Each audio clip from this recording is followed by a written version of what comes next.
Hello, and welcome to another episode of Self-Improvement for Women. I am your host, Hope Long, and I have an amazing woman with me today. Her name is Helene Brolund. For 15 years, she has been a friendship coach, and we're going to dive into that today. She's also a mom. She is a wife and partner. She is in the middle of Copenhagen. Yeah. And she's also a Enneagram practitioner, which we're going to find out what that is today on this episode as well, because I am very curious. I just learned this, so I'm very excited. Helene, go ahead and say hello. How are you? Hello, so good to be here with you. I'm so excited to get to talk about friendships. And I would love, just before we dig in, I just want to ask everybody who are watching, do you long for more vulnerable and honest friendships in your life? And would you enjoy more confidence when it comes to go out and building these? And would you actually also like some clarity around the process and just have action steps to go for it? Because if that resonates with you, lean in. This is what I do, and this is what I love, and this is what it is to be a friendship coach. So that was the easy, fast way to share with you what it is I actually do. I love it. I love it. And we had talked previously on how important it is. I think today, especially in this world where we're all online, we are all so busy, we're doing all the things, right? And a lot of the friendships that we claim to have are very surface level.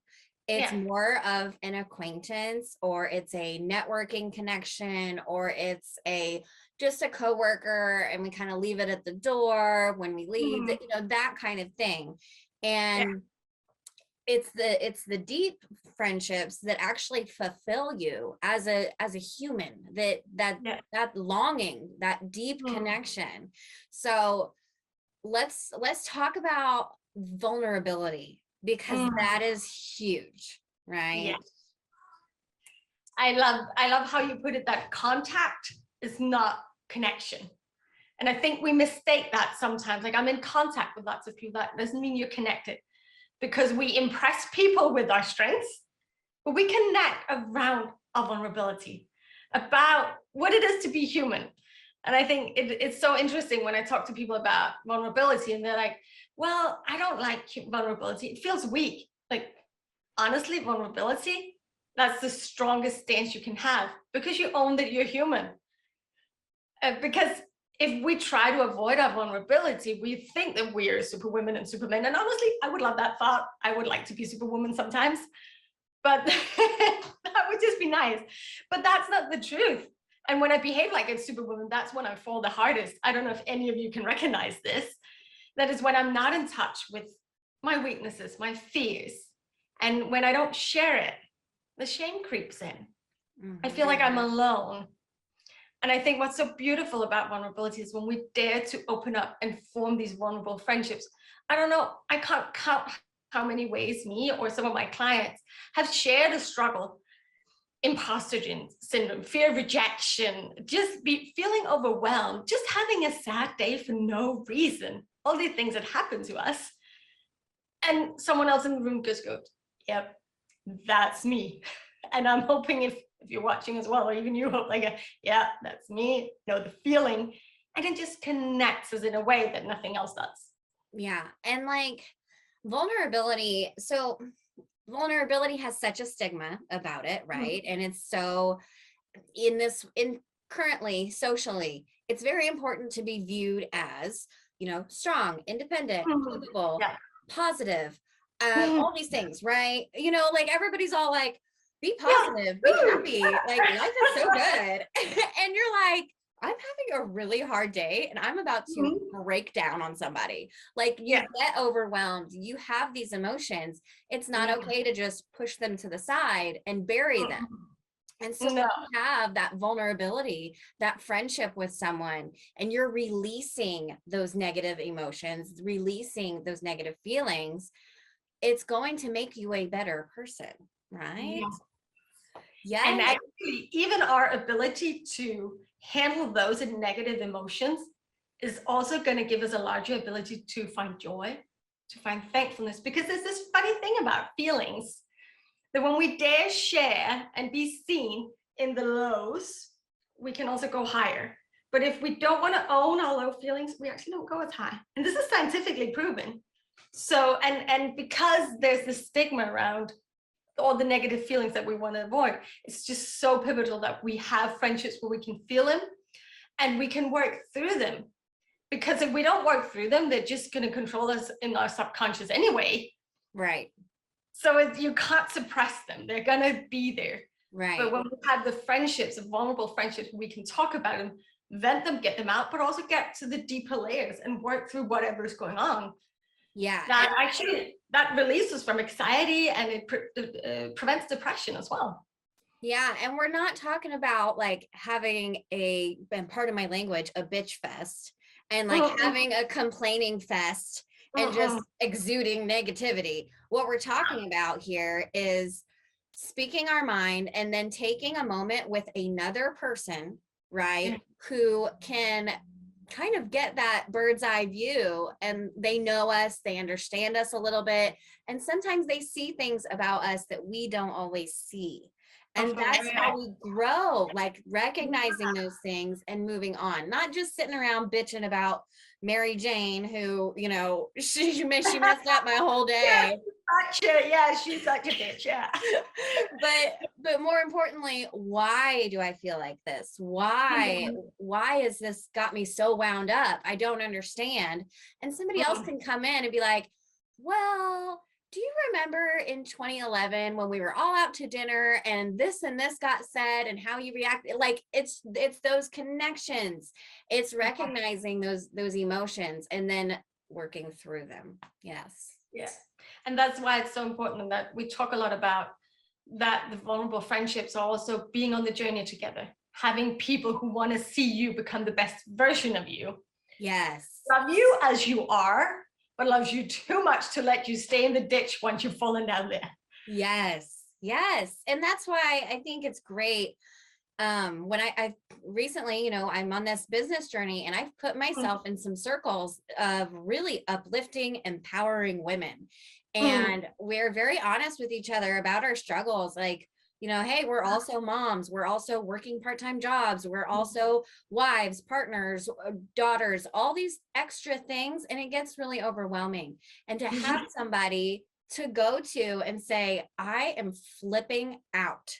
And just talking yourself down with them, and that it gives you a sense of growth, right? Like, and it just helps you to continue to grow in your journey. And you're not the only person that feels like this. Never. It's so nice to not be alone, right? Yeah. Definitely. So when we're being vulnerable, I think men have a harder time being viewed as weak, right?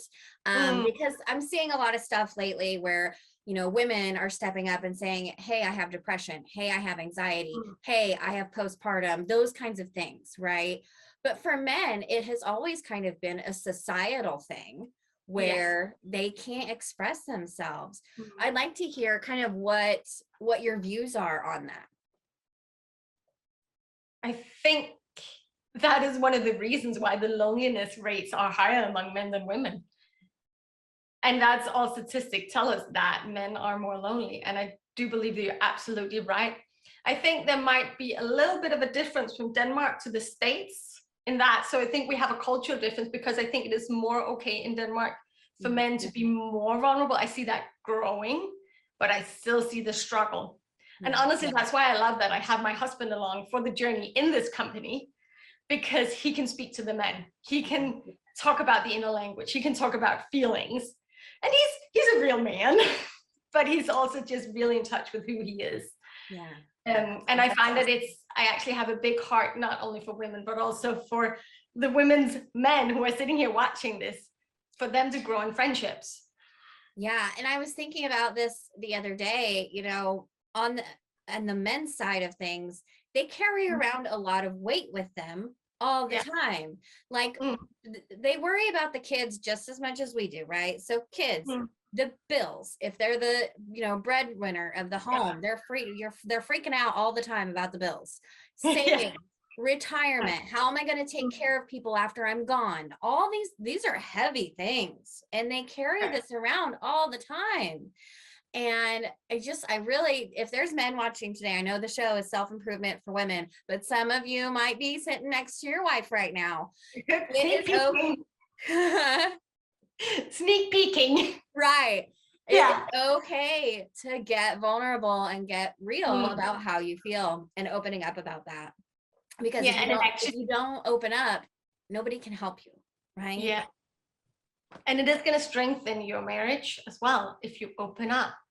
Even having friends around you, also opening up in your marriage, but also opening up with friendships. It's proven that when you have friends around you, you have stronger marriages, because you distribute the weight of whatever emotional or mental needs that you have, and that gives you a stronger marriage. Absolutely. So let's dive in to the 3 skills that we need in order to deepen our friendships, right? So we know we need to deepen our friendships. We know we need to be vulnerable. Let's talk about the skills that we're going to need to be able to do this. Yeah. Well, the first one, I had to pick 3. That was really hard. I know. But the first one I think is actually really important, because what do women do when we're together? We talk. Yes. And what do we talk about? Well, I don't know about you, but in this season, I've been talking about Corona a lot. And it's often the same things that I said in the same conversation that I had half an hour ago, and you're also repeating. And also just war or whatever is current events, the easy topics, even talking about our kids. So one of the skills we need is the art of conversation, which consists of really listening on a deeper level and asking powerful questions.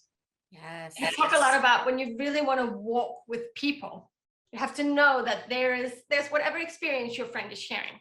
And that's cool. Okay, I had a car accident. Then there are feelings and thoughts around that. And the next level behind that is your self-image or your core values. I have this example, for example, you've gotten a promotion at work. One person might have that promotion, be really happy because they have the core values about advancement. Another person could have the exact same advancement and be worried because they have a core value about life-work balance. So you have to ask questions and listen in all the layers if you want to build deeper connections and want to be able to have vulnerable friendships with the people you're around. Yeah. I think that on this topic, like casual conversation, yes, very surface level. You had a car accident. Oh my God, are you okay? Yeah. How's your family? Yeah. You know, what's going on with, you know, is the car totaled? All those things. Those are surface level. Underneath that, they just got shook and they might have lost their life. And so they are probably having a little bit of a life crisis in their subconscious, like, oh my God, how quickly things can be taken away. So another like follow-up question to deepen that would be, how has this changed you? Like, what are your thoughts about this? Asking those questions. Yeah. And it's just genuinely, you're getting to know this person in here. Like they had an outer experience. Oh my God, are you okay? All right, surface level. Inner experience. I just got the life shook out of me, right? Exactly. So those, and that's an extreme case, but even like fights that you have, like maybe somebody is complaining that they had a spat with their spouse, right? Well, there's a deeper level to that. Like it's not that he didn't take out the trash, right? That's not the problem. The problem is, you know, something more than that. You are feeling disrespected maybe because you asked him twice. Right. And it can even go back. It's those deep questions really help you evaluate, again, your actual feeling around the situation that happened, right? And so it's fulfilling when you're having those conversations. We encourage people to prepare questions as well, even introduction questions. So we don't start with what has happened since last we saw each other, but you actually start conversations with, so what's important in your life at the moment, or what are you passionate about in this season? So you get there faster as Right. well. What would be the second skill that we need? Well, I think we all know that friendships can't exist without trust. And we all know the feeling when trust is there and we feel uneasy and we have a knot in the stomach and we weigh our words. And we know the feeling when trust is there and we just completely relax, shove in our sweatpants, hair down and makeup down, right? But a lot of us don't really geek on how to build trust. How do we actually consistently build trust in our friendships? And that is a lot of little steps. And what is so interesting is that trust for me and trust builders for me and trust builders for you can be two totally different things. And we don't talk about it. So we assume that what builds trust for me builds trust for you and the other way around. And of course, there are things like following up or showing support, but even asking the question, what does support look like for you? What does support look like for me? Because those can be two totally different things. And it's a fun conversation. And actually, a lot of times people don't know what support looks like. So we have to dig down into what does support look like for me and for you to be able to build trust and have this deeper level of connection. Right. Yeah, because your perception of something is relevant, right? Yes. You are having a unique experience. Nobody is experiencing the same thing that you are experiencing. It's crazy. I was taking this NLP course and I'm learning how much information we actually is thrown at us versus what we can actually process. So that means that all of our experiences are totally different from the next person. You and I could both witness something amazing happen, right? And I could just be like, oh, that's an everyday occurrence. And it wouldn't faze me. You know what I mean? And it's when you're building the trust thing. And yeah, so like for me, I'm a recovering alcoholic. Trust looks very different for me than it does for somebody who doesn't have an addiction or didn't go through being homeless or completely destroyed self-worth, those kinds of things. It looks totally different, right? It does. So what kind of questions then are we asking when we're trying to build that trust? We're asking, what support looks like for them. Sure. What makes you feel safe would also be a good question. And even asking, how can I support you in this? So how does support look like for you, but also just in specific areas. And I think one of the things that we need to know is not a trust builder is just to give advice or try to fix people. It's actually really important that when our friends share something with us, we need to feel seen and loved for who we are. And for most of us, that happens when first off, our experience is acknowledged. Like, yeah, I get that's really tough for you. I could see how that would really be a struggle. And then the questions, how does that make you feel? And then wait with the advice. Please wait. And even maybe ask what I often do, I encourage my clients to do when they build friendships are to say, do you want my perspective on the situation? Because it's an offer and you've shown that you have respect for their boundaries and you're mindful that they might not need that right now. And that is a massive trust builder as well. Yeah, absolutely. That's so true. Like I never even thought of it that way, but everybody's always running around giving unsolicited advice. Yep. And you know what? I actually had a conversation with my boyfriend about him being a fixer, right? I've had that one. I've had it. When I come to him, I have a problem, but I'm not asking him to solve it. I'm not asking him to fix it. I'm just asking him to listen to it. Yeah, right? come on. And I just want him to nod his head and be like, oh, babe. Like, that's all I want. Just pat me a little on the shoulder. Yes. Definitely. I love it. What is number 3 for us? Number 3 would be a core thing is that we tend to live in a world where we talk about ourselves as human doings rather than human beings.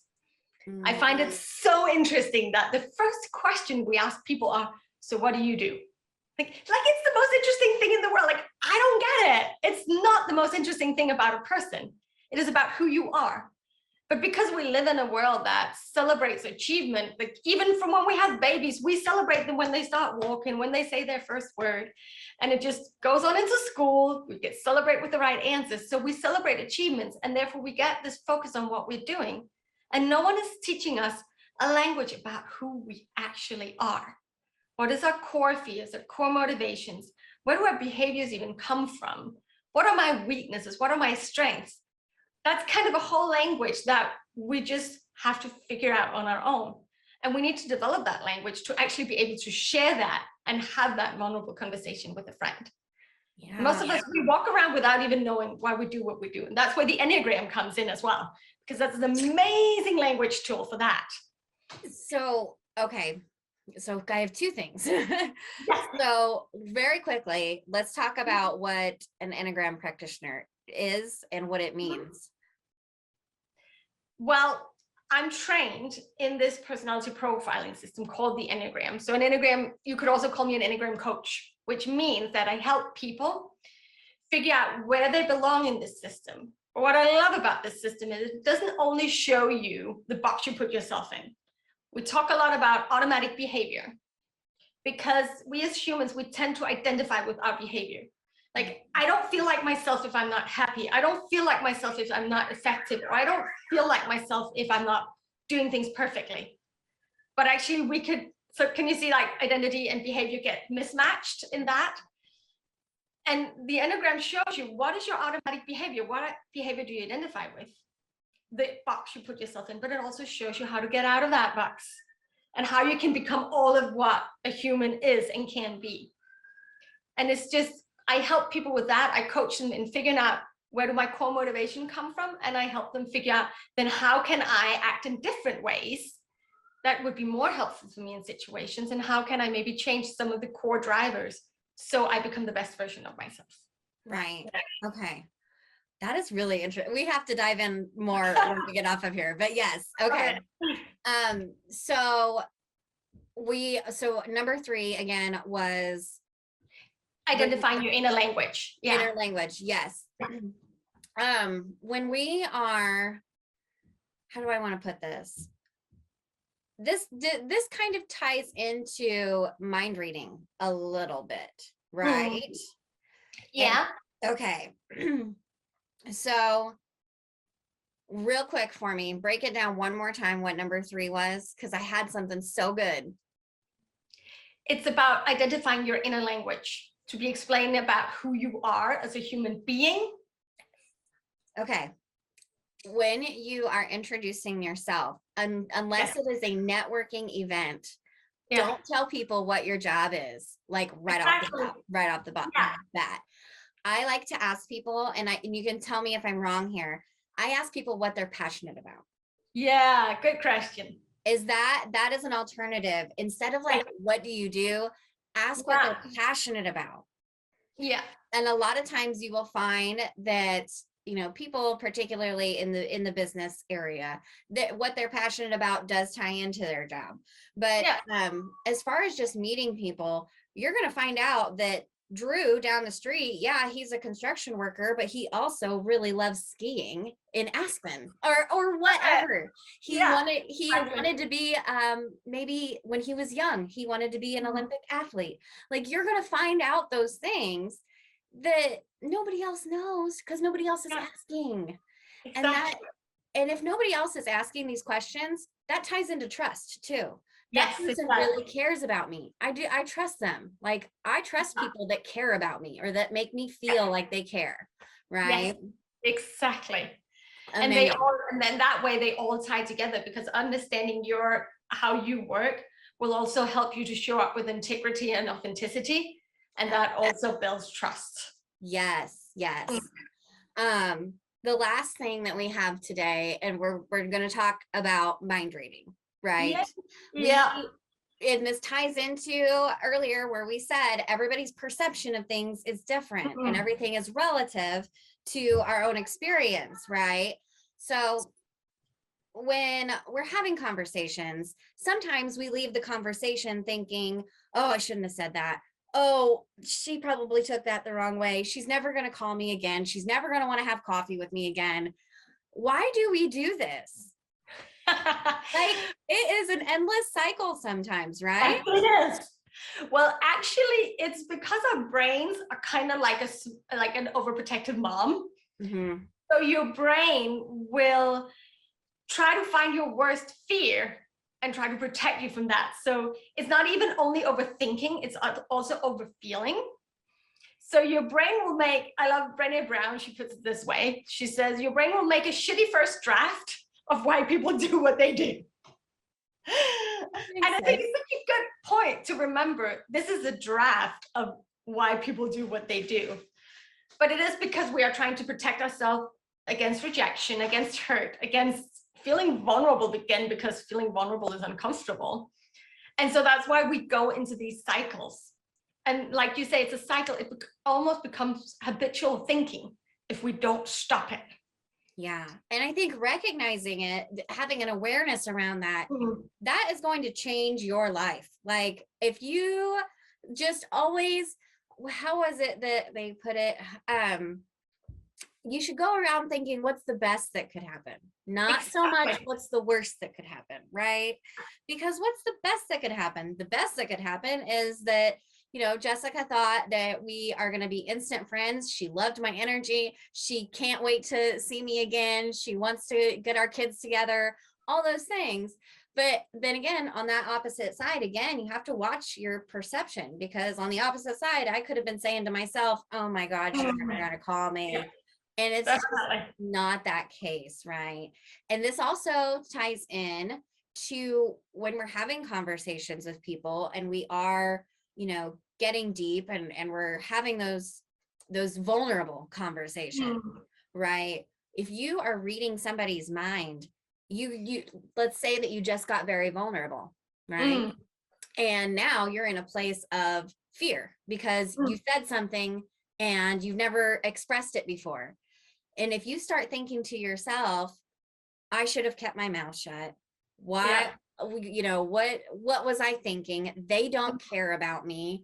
They're not, you know, all those negative things that come along with that.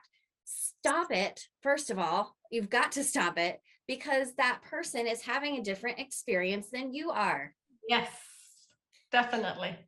So amazing. Can I give a tip to people who really struggle with mind reading? Yes. Yeah. I actually have two. One is try to become present. The whole have a breathing exercise, have a meditation, so that when it starts to roll for you, just I like to feel my feet, because it brings me out of my head and even out of my heart. And the other thing is, I think a lot of times if you are a heavily overthinker and you let your brain run the negative spiral, you can even struggle with finding the positive. So what I say to people is, try to do a brainstorm. What other things could she actually? Because for you, I can hear, Hope, it's easy to find the positive, which is absolutely lovely. But I also hear a lot of people like, but that's the truth. You kind of get stuck in the fact that you're overthinking is the truth. And what happens is actually, and this is a little bit nerdy, I know, but our reward system, our dopamine, when we find something that is true, we get a little rush of dopamine. So we try to find this truth. So we have to give up on the fact that our mind reading is the truth. And that means trying to stretch our minds sometimes and try to brainstorm other ways of thinking about people. Yes. And so once you've done that, pick the sentence you want to repeat every time you go down the negative spiral. So when you start like, did she judge me? No, she likes me. Did she like? No, she likes me. Like, just have that, because you need to have, you can't say to your mind, I can't think this, I can't think this. I don't know, most of us has tried the whole, don't think of a pink elephant right now. Just don't think about that pink elephant, and whoop, that is right there. And it's the same with these negative thoughts. You can't say, don't think that, don't think that. You have to have an alternative thought you can cling to. And it probably has to be simple, because otherwise you're going to forget, or even write it on your arm or in your notebook or on a post-it on a mirror or something if you're really struggling with this. Yes, those are great tips.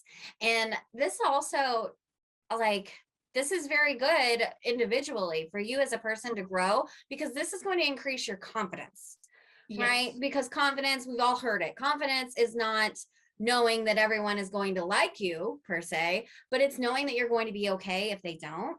Yeah. And sometimes, like, when we're playing those scenarios in our head, you know, there, it's dragging you down, and it's like slowly picking away at your confidence. So Yeah, definitely. yeah, so, you know, thinking, you know, what's the best that can happen, you know, Mm, instead of the worst, and you know, reprogramming your mind a little bit, that's going to build your confidence, right? yeah, absolutely. Amazing.